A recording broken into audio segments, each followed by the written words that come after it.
إلا بالله العلي العظيم. أعوذ بالله من الشيطان الرجيم. بسم الله الرحمن الرحيم. الحمد لله الذي جعل الحمد مفتاحا لذكره وخلق الأشياء ناطقة بحمده وشكره، والصلاة والسلام على محمد المشتق اسمه من اسم المحمود وآله الطيبين الطاهرين المعصومين. أما بعد، فقال امام جعفر صادق علیہ الصلاۃ والسلام: علیکم بتقوی اللہ والورع والاجتہاد وصدق الحدیث وعدل الامانہ وحسن الخلق وحسن جوارح. کونوا داعۃ الناس الی انفسکم بغیر السنتکم وَقُونُوا شَيْنَا. درود پڑھیے محمد و اہل بیت محمد.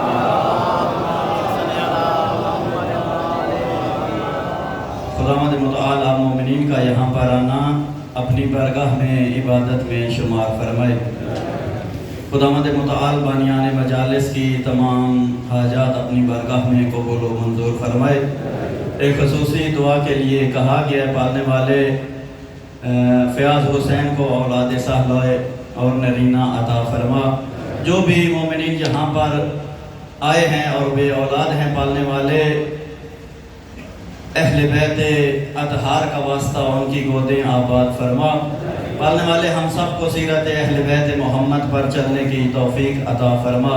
آپ تمام مومنین کرام اپنی اپنی صحت و سلامتی کے لیے ایک دفعہ صلوات پڑھیں محمد و اہل بیت.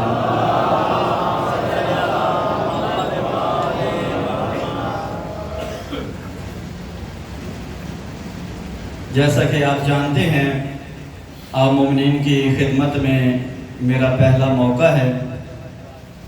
انشاءاللہ جو وقت آپ کا لوں گا، کوشش کروں گا کہ اس تھوڑے سے وقت سے آپ استفادہ کریں، اور آپ مومنین بھی توجہ سے سماعت فرمائیں گے اور حوصلہ افزائی بھی فرمائیں گے. میرا ہدف تھا آپ مومنین کی خدمت میں کردار حضرت زینب بیان کروں، لیکن وقت کم ملا، وقت کم ہے، پڑھنے والے زیادہ ہیں. انشاءاللہ پھر اگر کوئی موقع ہوا تو آپ کی خدمت میں اس کردار کو بیان کیا جائے گا. جو حدیث میں نے آپ کی خدمت میں تلاوت کی ہے امام جعفر صادق علیہ الصلاۃ والسلام کی،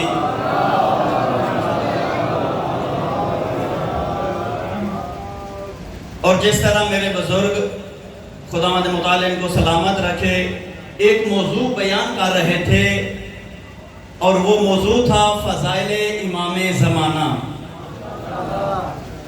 یہ گفتگو کا ایک پہلو تھا. میں نے ابھی ارادہ کیا کہ آپ کی خدمت میں اسی گفتگو کا دوسرا پہلو بیان کروں. جس طرح ہمارا عقیدہ ہے اور ہم پوری دنیا کو یہ بتاتے ہیں کہ اللہ نے ہمیں وہ راہبر عطا کیے ہیں، وہ ہادی عطا کیے ہیں جو لوگوں کے بنائے ہوئے نہیں ہیں. توجہ ہے نا؟ یہ ہمارا عقیدہ ہے کہ اللہ نے ہمیں وہ راہبر عطا کیے جو لوگوں کے بنائے ہوئے نہیں ہیں. یہ پہلو گفتگو کا قبلہ بیان کر کے گئے. میں نے یہ سوچا ہے کہ آپ کی خدمت میں گفتگو کا ایک پہلو بیان کروں، وہ یہ ہے کہ جس طرح ہمیں راہبر اور ہادی چاہیے تھے وہ تو اللہ نے ہمیں عطا کیے. توجہ ہے نا؟ وہ تو اللہ نے ہم کو عطا کیے. اب ہم بھی سوچیں، ہم بھی دیکھیں کہ ہمیں تو وہی راہبر چاہیے تھے جو اللہ نے دے دیے. اب ہم اپنے ان راہبروں سے پوچھتے ہیں کہ اے امیر المومنین، اے امام زمانہ، آپ بھی ہم کو بتائیں، آپ کو کیسے پیرو چاہیے. توجہ ہے. اللہ اکبر یا رسول اللہ.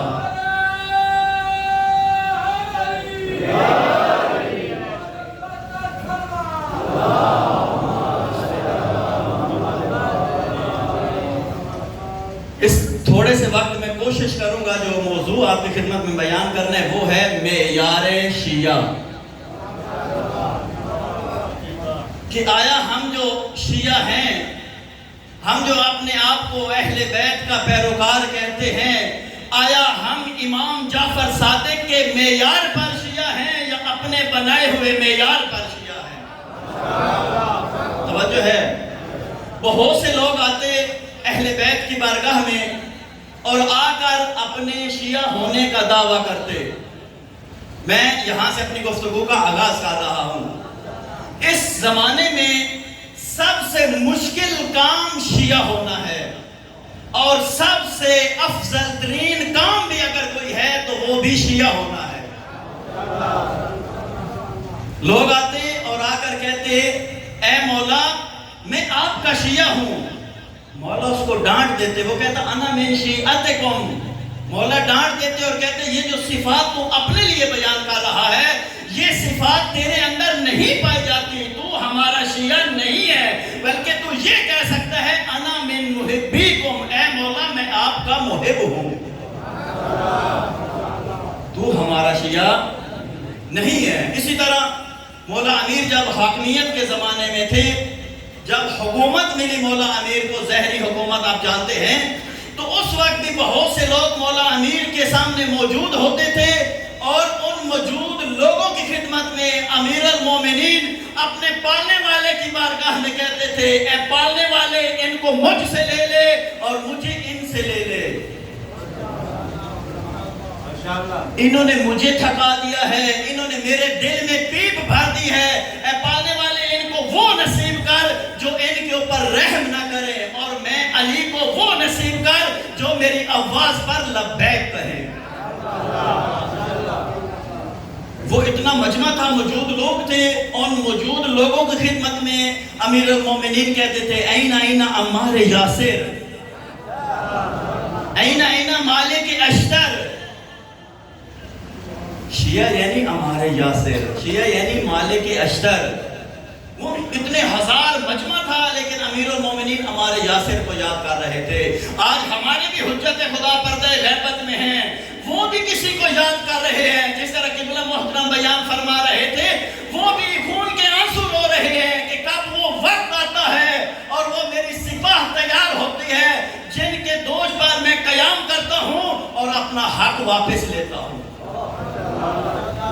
اور اسی طرح جس امام کی میں نے حدیث آپ کی خدمت میں پڑھی ہے, وہ امام جعفر صادق علیہ السلام صلوات پڑھے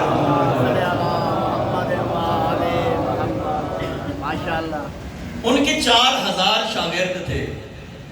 سنے ہوئے ہیں آپ نے, امام جعفر صادق کے 4000 شاگرد تھے, اور فقط شیعہ مکتب کے نہیں تھے بلکہ دوسرے مکاتب کے بھی تھے. دوسرے مکاتب کے امام کہتے تھے کہ اگر ہم امام جعفر صادق کی بارگاہ میں نہ جاتے تو ہماری دنیا بھی خراب ہوتی, ہماری آخرت بھی خراب ہوتی.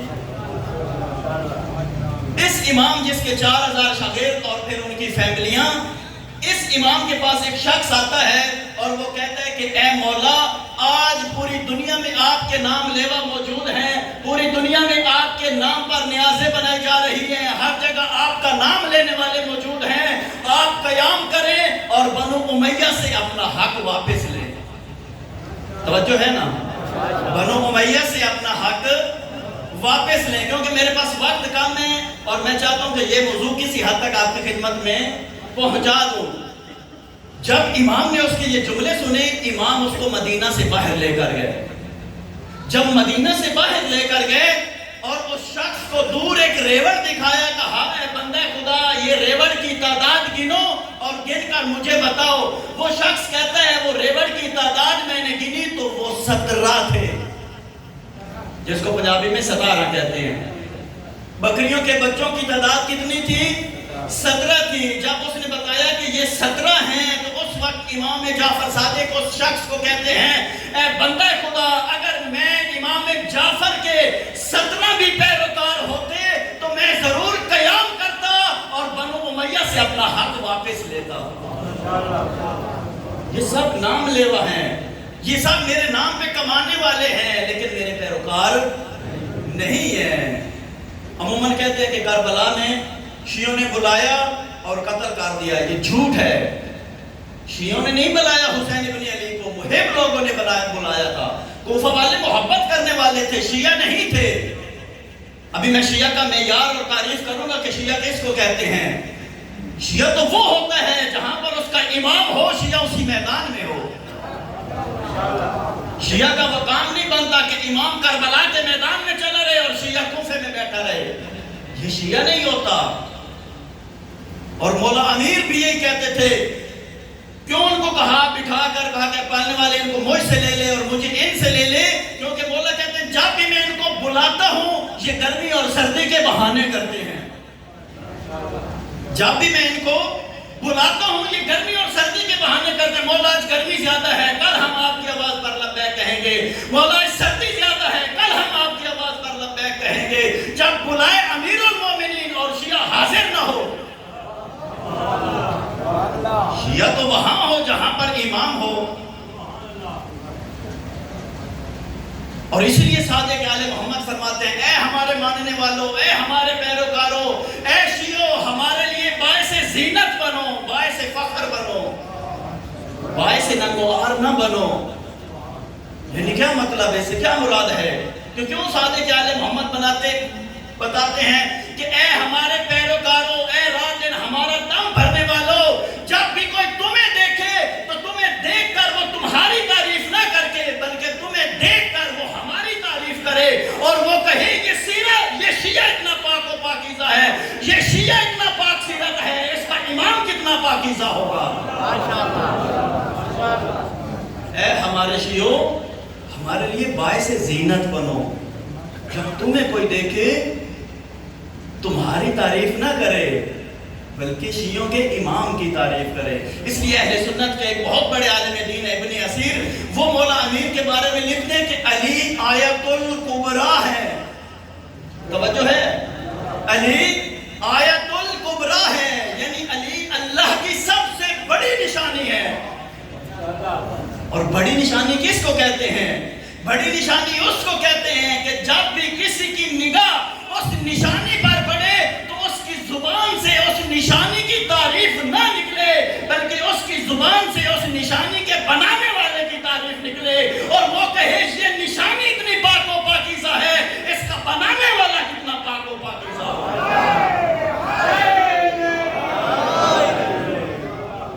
یہ نشانی اتنی پاک و پاکیزہ ہے، یہ علی اتنا پاک و پاکیزہ ہے۔ مولا امیر کا ایک لقب ہے وجہ اللہ، سنا ہوا ہے نا یہ لقب، پریشان تو نہیں ہو گئے؟ ایک سلوات پڑھے محمد رحمۃ اللہ۔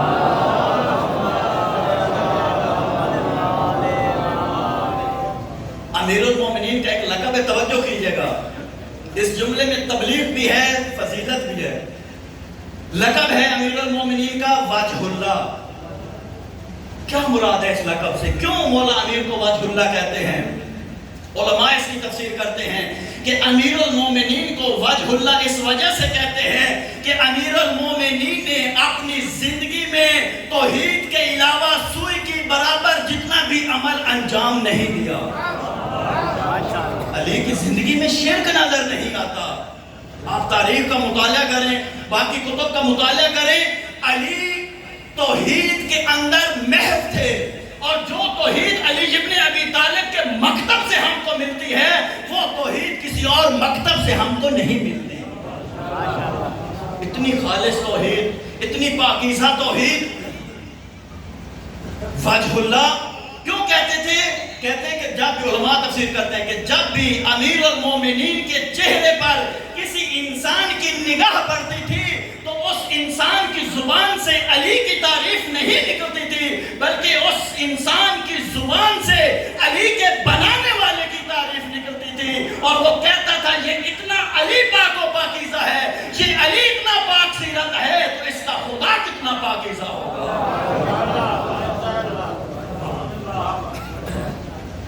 علی وجہ اللہ ہیں. اور میں عموماً مجالس میں کہتا ہوں کہ ہم جو ماننے والے ہیں امیر المومنین کو، جو علی کے پیروکار ہیں، ہم کو بھی وجہ الامام ہونا چاہیے.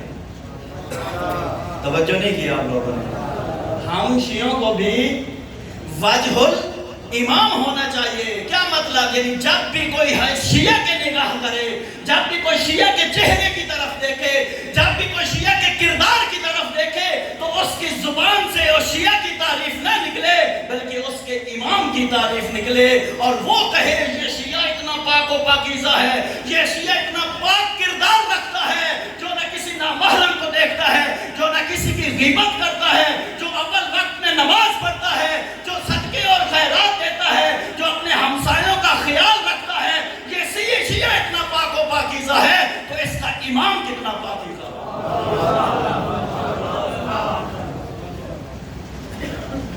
شیعہ اہل بیت کو شیعہ کم نصیب ہوئے. شیعہ ایک الگ معیار ہے، شیعہ ایک الگ ضابطہ ہے. ایک صلوات پڑھے محمد و اہل بیت.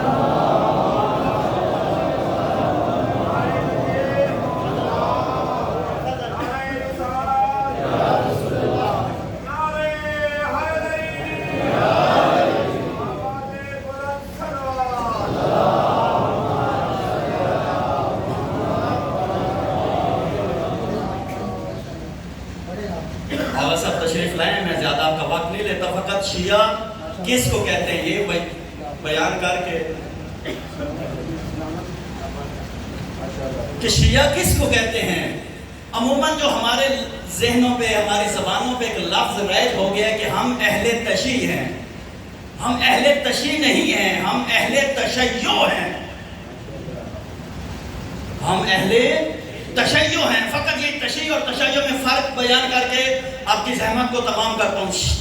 عموماً اس ہمارے علاقے میں کہ اہل تشیع کس کو کہتے ہیں؟ جب کوئی مومن، کوئی مسلمان اس دنیا سے جاتا ہے، کہ خدا سب کو سلامت رکھے، جب کوئی مومن مسلمان اس دنیا سے رحلت فرما جاتا ہے، جب اس کی رحلت ہوتی ہے تو مسلمان اس کو غسل کفن دے کر اس کے جنازے کو اٹھا کر چلتے ہیں قبرستان کی طرف.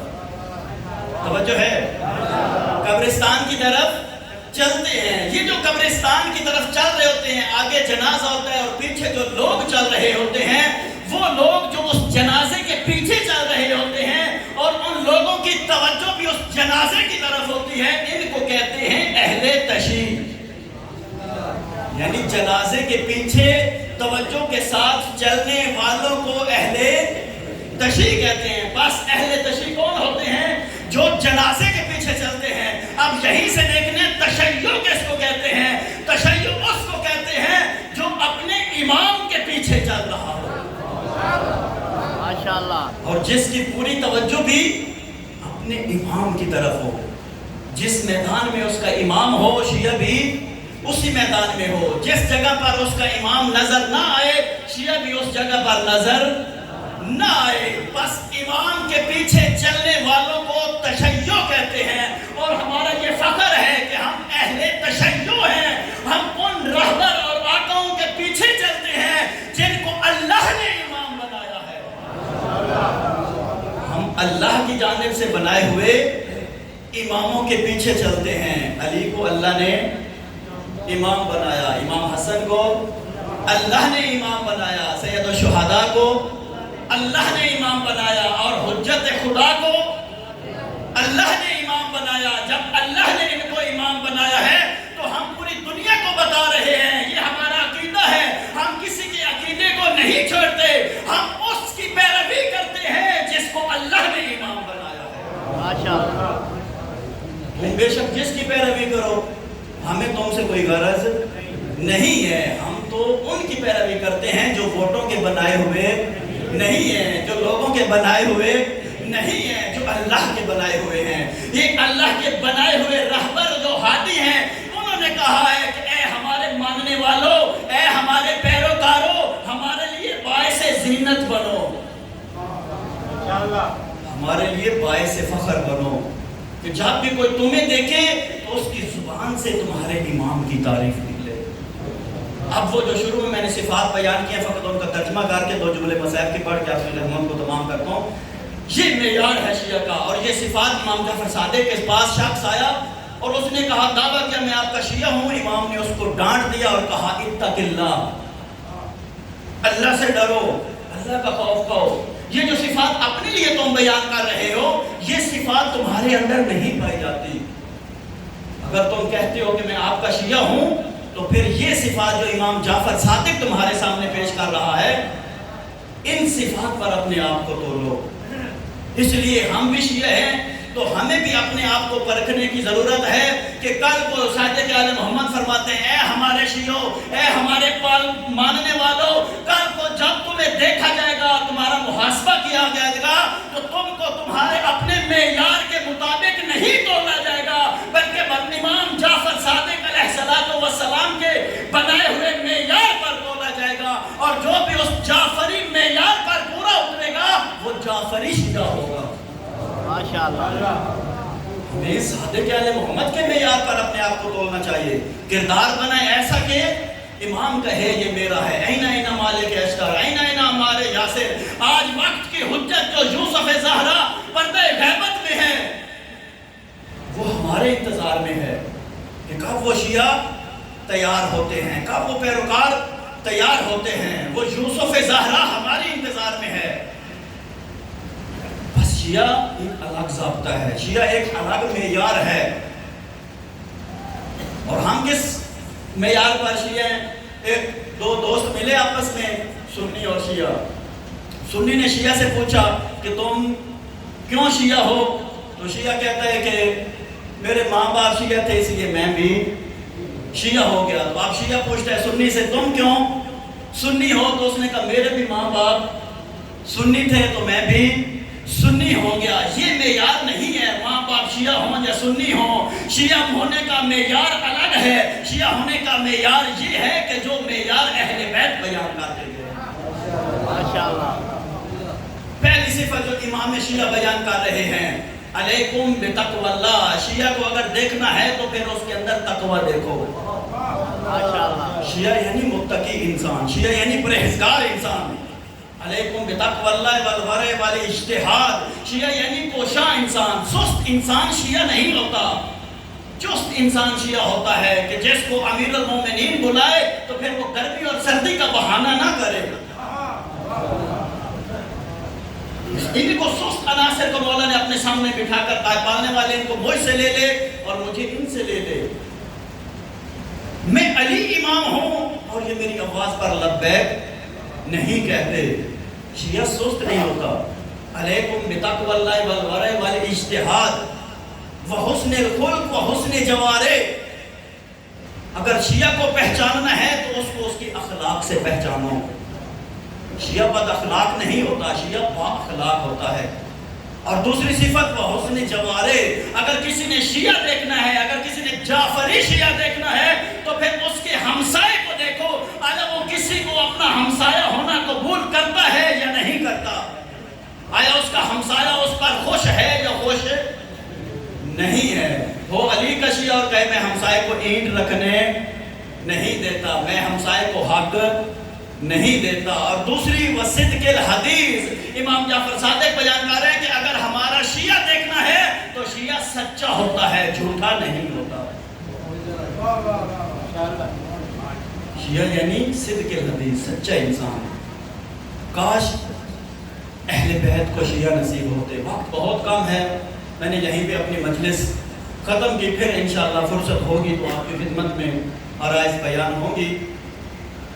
اور عزاداروں آپ جانتے ہیں اہل بیت کا غم یہی تھا. اجرکم اللہ. میں وہی مسائل جو قبلہ پڑھ کے اسی کو تھوڑا آگے ادامہ دوں گا. اگر اہل بیت کو شیعہ نصیب ہو جاتے، حسین کی اولاد کربلا نہ جاتی. اگر اہل بیت کو شیعہ نصیب ہو جاتے، علی اکبر جیسے شہید نہ ہوتے. اجرکم اللہ. اگر اہل بیت کو شیعہ نصیب ہو جاتے، بی بی زینب رسیوں میں پابند نہ کی جاتی. اجرکم اللہ. عزاداروں جب بھی کوئی سید و ساجدین سے پوچھتا تھا وقت کم ہے، میں سارا مصائب چھوڑ رہا ہوں، فقط 1 سے 2 روایت آپ کی خدمت میں پڑھتا ہوں۔ جب بھی کوئی سید الساجدین سے پوچھتا تھا اے مولا سب سے مشکل منزل کہاں پر پیش آئی، عزادارو بیمار کربلا رو کر کہتے تھے الشام الشام الشام، عزادارو شام میں کیا ہوا؟ یہاں پر آیت اللہ جوادی عاملی فرماتے ہیں یہ امت رسول کے رونے کے لیے کافی ہے ثانی زہرا کا جملہ۔ شام میں کیا ہوا تھا؟ جب مظلوم بھیا کا سر یزید لعین کے سامنے پیش کیا گیا، اجلکم اللہ زہدارو، یہ لعین کہتا ہے میں نے سنا تھا حسین کی ایک بہن زینب تھی، آیا کربلا میں ماری گئی، یہ اسیر ہو کر میرے دربار میں آئی ہے۔ اجلکم اللہ زہدارو، ایک لعین نشاندہی کرتا ہے، کہتا ہے لعین وہ کربلا میں ماری نہیں گئی بلکہ اسیر ہو کر تیرے دربار میں کھڑی ہے۔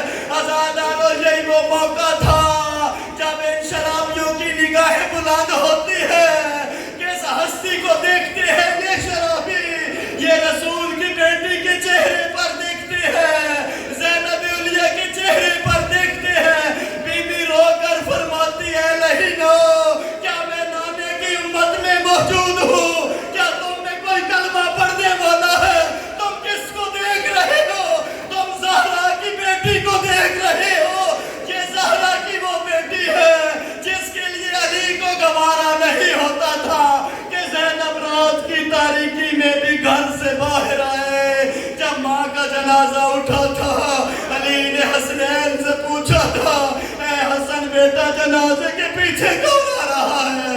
عزادارو حسن بیٹا رو کر فرماتے ہیں بابا بہن زینب آ رہی ہے۔ عزادارو علی مظلوم رو کر کہتے ہیں حسن بیٹا جلدی کرو زینب کو گھر چھوڑ کر آؤ، میں نہیں چاہتا میری بیٹی رات کی تاریکی میں بھی گھر سے باہر آ جائے۔ اجرکم اللہ عزادارو، میں کہوں گا اے امیر المومنین کاش اس دن ہوتے جب یہی آپ کی زینب ہے کربلا سے کوفہ، کوفہ سے شام، رسیوں میں پابند زینب اور ان شرابیوں کے درمیان کھڑی ہے اور کہہ رہی ہے لعینو تم کس کو دیکھ رہے ہو؟ میں رسول اللہ کی بیٹی ہوں۔ کون رسول؟ عزادارو یہ آخری روایت پڑھ کے آپ کی زحمت کو تمام کرتا ہوں۔ اجرکم اللہ عزادارو، وہ رسول اللہ جس کی بارگاہ میں بی بی زینب جب شام سے مدینہ پہنچتی ہے نانے کے روزے پر آ کے بہن بلند کرتی ہے، سب سے پہلے لوگوں کو کہتی ہے اے لوگوں میرے نانا کے روزے سے باہر چلے جاؤ، میں نے اپنے نانا سے کچھ باتیں کرنی ہے۔ اجرکم اللہ عزادارو، بی بی زینب لوگوں کو باہر بھیجتی ہے، اپنی آستینیں اوپر چڑھاتی ہے اور رو کر کہتی ہے نانا میں آپ کی زینب ہوں، اے نانا جان، اے نانا میں آپ کی وہ بیٹی ہوں، اے نانا یہ میرے ہاتھوں پر جو زخموں کے نشان ہے، اے نانا یہ رسیوں کے نشان ہے، اے نانا آپ کی بیٹی کو رسیوں میں پابند کیا گیا، اے نانا اگر مجھے شرم و حیا مانے نہ ہوتی میں اپنی پوچھ سے قمیض کو اٹھاتی اور اے نانا میں آپ کو اپنی کمر دکھاتی، اے نانا میری کمر پر تازیانے مارے گئے، اے نانا آپ کی زینب کو بہت تازیانے مارے گئے، اے نانا آپ کی زینب کو رلایا گیا، اے نانا آپ کی زینب کو درباروں میں رلایا گیا، اے نانا میں تجھے تیرے حسین کی موت کی خبر دینے آئی